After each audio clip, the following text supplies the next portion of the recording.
E eu recebo aqui no estúdio da Mirante News FM 104,1, estúdio Deni Cabral, o Alceu Moreira, presidente da Fundação Ulisses Guimarães, que vai conversar agora com a gente muito sobre o projeto O Brasil Precisa Pensar o Brasil. Antes de mais nada, Alceu, seja bem-vindo a São Luís do Maranhão e obrigado pela gentileza de estar aqui para conversar com a gente. Bom dia. Bom dia, Jorge Aragão, uma alegria poder estar com todos vocês. Tu aí que está do outro lado do rádio me ouvindo, ouvinte do Ponto Final. Quero deixar uma saudação aqui, além de ti, Jorge, aos nossos queridos amigos, presidente do MDB, o Marcos Brandão, nosso secretário de Assuntos Municipais, Orleans Brandão, os deputados federais Rosiana Sarney, que está em Portugal hoje, estava ontem de aniversário, Wildo Rocha, o Kleber Verde, meus dois colegas parlamentares, presidente da FAMEM, que é o prefeito Roberto Costa, o presidente da Assembleia, Iracema Vale, e o nosso querido Assis, que é coordenador dos núcleos do MDB, além do secretário-geral, o Kécio, que está aqui conosco. Um abraço para todos e à tua disposição. Vamos lá, para quem está acompanhando a gente, o que vem a ser o projeto O Brasil Precisa Pensar o Brasil? Então, Jorge, um país do tamanho do nosso, ele precisa ter um projeto de nação, um projeto de país. Cada partido político é ou deveria ser um formulador de política pública que diz no seu pensamento como seria a sociedade ideal. E ele caminha por eixos. Por exemplo, ele caminha pelo eixo da educação. E se ele quiser pensar a escola do futuro, ele vai querer discutir uma educação inclusiva, que a escola seja um espaço de descoberta e vida, mas que ela gere algo fundamental para nós, que é a igualdade de oportunidade a todas as pessoas. O diagnóstico mais claro nós temos grande desigualdade social. Como é que resolve? Gerando igualdade de oportunidade a todo mundo. Na escola que eu estudei era impossível, a escola analógica, né? Quanto mais distante do centro, menos habilitada ela estava. Agora não. Eu posso ter uma sala de aula das pessoas mais pobres de São Luís, no bairro mais pobre, eu posso ter uma escola com professores treinados e um projeto didático-pedagógico que aguce a mãe da inteligência, que é a curiosidade. Fui eu o autor da lei que tira o celular de sala de aula, mas eu não quis tirar tecnologia. Eu quis tirar um concorrente com a tela aberta, com o professor ou a professora. Nós queremos que a tecnologia entre, mas esteja na tela do celular, para na aula de geografia tu percorrer as ruas, os cantos da Amazônia ou as ruas da Itália numa tela. Mas então a escola tem que ser um espaço de descoberta e vida. E o que ela causa? Ela gera igualdade de oportunidade. Um aluno que sair do fundamental e os 2 anos seguintes de ensino médio, ele tem que sair bilíngue. Ele tem que ser um cidadão do mundo. E não interessa de que família ele veio, qual é a cor da pele, onde é que ele mora, ele tem que ter igualdade de oportunidade. Vocês percebem que aqui tem um projeto de educação. Esse é um projeto do MDB, da Fundação Ulisses Guimarães, formulador de política pública. Vamos pegar o nosso caso aqui, a Amazônia. Nós temos a Amazônia, é um grande jardim botânico para dar discurso para o mundo. Tudo que eles não fizerem em lugar nenhum do mundo tem que existir na Amazônia. Aqui, o nosso povo não tem onde morar, mas a madeira de ótima qualidade tem que apodrecer da beira do rio. O menino e a menina não tem água para tomar, não tem água potável, não tem onde morar, não tem nada, absolutamente nada, mas o jardim botânico está ali, montadinho. Quando é que nós vamos discutir a Amazônia real, a Amazônia que é nossa, né? Como nós vamos discutir isso? Quer dizer, nós vamos continuar pagando com a fome, a miséria, a segregação, essa maravilha, essa riqueza que nós temos aqui? Como será a nossa mobilidade humana? Mobilidade humana, pessoal, não é mobilidade urbana. Mobilidade urbana é transportar a pessoa de um ponto para outra. Mobilidade humana é trazer as pessoas para morar muito perto de onde ela trabalha. Na grande maioria das cidades brasileiras, o centro, onde tem toda a estrutura pública, é um cortiço abandonado, apodrecido. E as pessoas moram na periferia. A cidade, ao longo do tempo, ela centrifugou a pobreza para morar na margem. E daí surgiu a palavra marginal. Lá onde no Estado não estava, onde não tinha segurança, não escola, não tem esgoto, não tem ônibus, não tem nada. Lá onde a pessoa foi morar. Lá não tinha coisa nenhuma. No centro, bem pertinho do restaurante onde ela trabalha, da casa onde ela trabalha, da loja onde trabalha, da farmácia, ali não mora ninguém. Não tem lógica. Nós queremos um outro plano diretor inclusivo que trabalhe a mobilidade humana, que traga as pessoas bem pertinho de onde ela trabalha com dignidade, dá vida para isso. E a economia, da mesma forma, precisamos ter uma economia que se baseie numa coisa fundamental, meu querido Jorge. O Brasil tem 66 milhões de brasileiros, portanto, uma Argentina que tem de 17 a 65 anos, que estão subremunerados ou não remunerados, porque as mãos não conseguem fazer o que a cabeça não conhece. Eles não foram treinados. Se eu colocar aqui no Maranhão, ou em qualquer lugar do Brasil, 100 meninos e meninas com 17 a 19 anos, e fizer uma pergunta simples, o que tu vai fazer da vida? 95 no mínimo responde, não sei. Que estado eu tenho que fica com uma criança que sai do ventre e chega a 18 anos e eu pergunto para ele, olhando para o futuro, cheio de expectativa e necessidade, e ele responde, não sei. Que educação é essa? Falhamos, sabe por quê? Estão muito preocupados em inaugurar coisas e esquecemos de construir e inaugurar gente. É hora de inaugurar gente, construir pessoas, tá? Então nós vamos ter que trabalhar todo esse processo e pense bem, enquanto eu converso contigo, tem alguém que assumiu a prefeitura desse ano agora, daqui 8 anos, no segundo mandato, ele tinha um menino com 10 e vai ter 18. A pergunta que eu faço é o seguinte, prefeito, tu fez ponte, fez estrada, fez prédio, fez posto de saúde, fez hospital, e tudo isso era muito importante. E aquele menino que tu pegou, quando pegou, tinha 10, como é que ele ficou quando tinha 18? Tu modificou ele? Tu deu para ele um outro espaço de oportunidade e vida? Tu deu igualdade de oportunidade para ele? Porque se isso não foi feito, a obra mais importante, que era construir gente, criar igualdade de oportunidade, não foi feita. Isso é uma ideia do MDB. Como disse, o MDB tem que ter identidade, ideologia, lógica das ideias. Como é que se faz isso? Nós somos uma parte. Que parte somos nós? Se eu só fizesse a seguinte questão, eu boto 44 deputados federais do MDB, inclusive o Hildo e o Kleber Verde, e boto numa fila e faço uma perguntinha, escreva num papel por que tu é do MDB. Quando nós formos ler a resposta, morremos de rir. Cada um deles tem um motivo de fação diferente. Sabe por quê? Porque o nosso partido, ao longo do tempo, esqueceu de discutir causas e discutiu coisas. E as coisas são diversas. É a causa que nos une. Quando nós enchemos o Brasil de gente, milhões de pessoas gritando, nós trabalhávamos por constituinte. Tinha causa.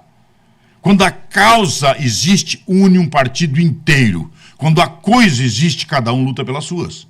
E divide todo mundo. Então, é hora de nós voltarmos para as causas. Então, o Brasil que precisa pensar o Brasil, coordenado e comandado pelo Aldo Rebelo, que é um dos brasileiros que eu tenho o maior nível de consciência média de todos os temas, tá? Ele vai coordenar isso do Brasil inteiro. Em outubro, nós vamos ter um evento em Brasília, que deve ter bem mais de 3 mil pessoas, onde nós teremos salas temáticas, e isto em 2 dias vai gerar esse programa por sílaba e vírgula de como o MDB pensa o Brasil. Hoje, aqui em São Luís, nós vamos discutir como o Maranhão pensa o Maranhão e como o Maranhão pensa o Brasil. O Brasil precisa pensar o Brasil.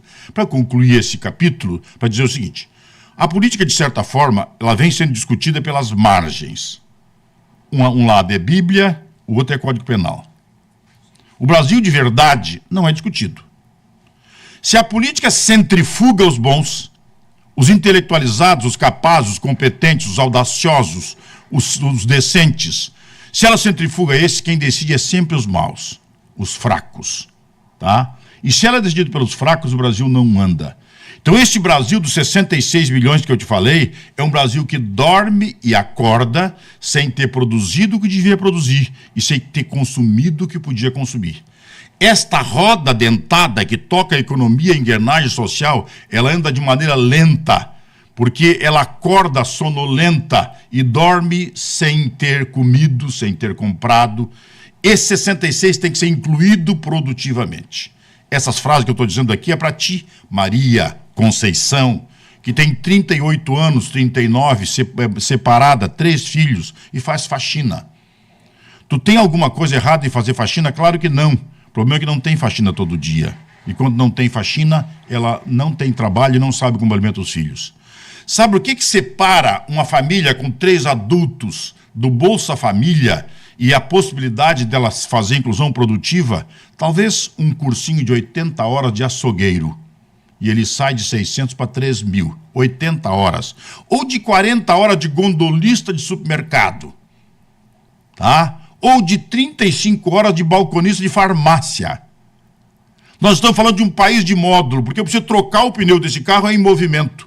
Eu tenho alguém que tem 14, que eu ainda posso fazer, com 6, 7 anos eu ainda posso fazer na educação, mas tem alguém que já tem 18, e eu preciso colocá-lo no mercado de trabalho com dignidade. Não necessariamente na função definitiva, mas ele precisa ter uma oportunidade para ter direito de escolha. E é isso que nós temos que fazer. Um Estado que tem mais de 50% de pessoas do Bolsa Família tem que repensar a sua forma de inclusão produtiva. Construir gente que seja capaz de construir a dignidade da sua família e o futuro coletivo. Aqui em São Luís, né, os temas do encontro que foi definido para cá, para a capital. São eixos, porque, na verdade, nós temos eixos nacionais. Os eixos estaduais são definidos aqui pelo Assis, pelo pessoal do partido, os eixos estaduais. Sim. Eles decidem isto, porque quando nós sairmos daqui desse debate, essas reuniões se multiplicarão por cidades do Maranhão. Porque nós também queremos chegar para discutir a questão do governo do Estado com o pensamento do Maranhão, precisa pensar o Maranhão. E o Maranhão está ligado ao Brasil. Então, como se faz isso? Ninguém vai vir de fora dizer o que o Maranhão, o MDB do Maranhão tem que pensar. Nós vamos dar as diretrizes e o Maranhão, de acordo com as suas peculiaridades, faz o desenvolvimento, trazendo para dentro do MDB os melhores pensadores do Maranhão, independente do partido que eles estejam. Tá? Um partido como o nosso, nós somos um partido de centro. E centro em política, Jorge, não é ponto de partida, é ponto de chegada. Porque ser centro é aprender a fazer convergência. Para fazer convergências, consensos, tu tem que ter um pressuposto básico. Eu só sento na mesa para conversar com Jorge se pudermos conversar sobre o que nós concordamos. A discordância pode ser discutida, mas depois. Começar pelo que discorda significa não permitir a conversa. O Brasil hoje só começa a conversa pelo que discorda. Eu, para começar a conversar com o Assis, tenho que saber qual é o defeito dele, porque a primeira coisa a dizer para ele é seus defeitos. Isso atrita completamente a conversa e eu não tiro nada de bom. Não tem ninguém no país que seja de centro-direita ou de esquerda radical que não tenha algo para ser complementado. Todos têm. O país de verdade passa pela cabeça de todo mundo. Se nós começarmos a conversa pelo que concordamos, é bem provável que na composição se ache o Brasil de verdade. Se começar pela discordância, a conversa não anda, vira uma gritaria interminável e irracional e gera um país como nós temos hoje, uma biruta de aeroporto, que ninguém tem previsibilidade nem segurança jurídica, cada um por si e o diabo por todo mundo. Pois é. Essa ia ser a pergunta. Dentro dessa situação que a gente está muito extremista de lado a lado, propor o diálogo, propor um Brasil tão grande, com realidades tão diferentes do sul para o norte, é possível ter esse diálogo com o Brasil tão dividido como está? Eu acho que a eleição municipal, de certa forma, expressou isso. Quando todo mundo que pensou que as eleições municipais iam expressar os bolsonaristas e lulistas, o grande vencedor da eleição foi o centro. As pessoas que tinham capacidade de fazer consenso, um discurso que seja compreensível por todos, com as pautas que queriam discutir, é que ganharam a eleição. O Brasil que virá nessa próxima eleição não é mais esse Brasil dividido desta forma, virá alguém certamente intelectualizado, qualificado, competente, alguém que permita que a política pública diga claramente como ela é ferramenta de solução de vida. Como é que eu, sentado na mesa, tomando café com meus filhos ou almoçando, percebo que a escola que o MDB ofereceu para ele é a escola que eu queria? Tem a marca do que eu desejo. O partido precisa ser percebido pela população como ferramenta de solução de vida para as pessoas. A política que vem daqui para frente exclui definitivamente, na minha visão, centrifugou, vai tirar fora esses radicalismos absolutamente irracionais e vai trazer para o debate o Brasil que dá certo, o Brasil que dá dos eixos. Isto vai trazer uma elite política completamente diferente, já não mais para mim, certamente, com 71 anos, mas para o Assis, para tantos outros, para meus filhos e netos. Nós vamos ter um país que certamente desembarcará no primeiro mundo em 8 anos. Porque essa roubalheira interminável, esta coisa desonesta de fazer política, esse jeitinho que eu me arrumo, esta forma de dizer que tem que ter alguma coisa para lubrificar a máquina, esse jeito de mão grande que assalta aposentado no isolamento das roças e lavouras em todo o Brasil, ele tem que acabar. Este Brasil que vai dar certo daqui para frente tem que ter alguém que é intelectualizado, qualificado, competente, que seja capaz de definir sem ufanismo nem voluntarismo os interesses do Brasil na relação internacional, aliás, política internacional de grande importância para nós, né? Um Itamaraty que realmente funcione, que seja diplomata e que não seja um partido político, um Supremo que não seja um partido político e seja capaz de zelar pela Constituição e trabalhar suas condutas limites. Nós precisamos da reharmonização do país. Para ter isto, precisa ter um líder que tenha integridade sem adjetivo. Quando tu tiver um presidente da República que tu tiver que ser honesto, mas o adjetivo de honestidade é um larápio na ponta. O MDB, para 2026, entende também, nesse momento, deputado, de que é importante estar disputando cada vez mais as eleições majoritárias? Não existe como ser partido e passar a vida inteira na torcida. Nós temos que ir para ganhar. Nós vamos fazer um projeto de país, mas nós queremos ter um candidato à presidência da República e temos nomes para ser candidato à presidência da República. Um deles vai estar conosco aqui. O seu Aldo Rebelo pode perfeitamente ser um candidato a presidente do Brasil e com ele na tribuna tem um discurso de Brasil de verdade. Ninguém vai conseguir tangenciar a política nacional com pessoas. Só ele. Não, tem outros tantos. Mas precisa ser exatamente do MDB, ou isso é uma circunstância política pelas peculiaridades da política que nós temos hoje. Na minha visão, o tabuleiro político se molda com as federações que estão acontecendo e pelo tamanho do próprio PSD, o centro político, não o centrão, o centro político nacional, que é esse de fazer consenso, se encaminha para uma candidatura de solução que pode não ser a candidatura de um partido ou de outro, mas vai querer eleger uma elite política completamente avessa ao que nós estamos fazendo hoje e entregar o comando do Brasil para um grupo muito maior do que este, do que seja uma liderança só. O Brasil de hoje está na cabeça do Lula. Se ele estiver mal-humorado, o governo está mal-humorado. Se ele estiver bem-humorado, está bem-humorado. Mas se ele tiver as duas coisas e for mal informado, como sempre, o Brasil está no caminho errado. Deputado federal Alceu Moreira, queria lhe agradecer por ter vindo aqui. A gente poderia até conversar mais tempo, mas o evento daqui a pouco, vou ter que lhe liberar. Presidente da Fundação Ulisses Guimarães, queria que o senhor reforçasse o convite para que quem puder, quem quiser, tiver interesse, para pensar, afinal de contas, o Brasil precisa pensar o Brasil. Assis, onde é que é o local? No auditório do Hotel Luzeiros. Auditório e aqui próximo, do Hotel Luzeiros. Auditório 9 do Hotel Luzeiros. da manhã. 9 da manhã. Você está convidado para estar lá. Todos que puderem estar. Vocês vão ver um debate que é de grande importância nos 6 eixos. Nós não temos eixos rígidos, mas tem eixos que definem a vida nacional. É importantíssimo nós começar a pensar esse Brasil e a sílaba que tu pensa, a frase que tu pensa, compõe esse pensamento nacional. A tua presença é fundamental. Forte abraço.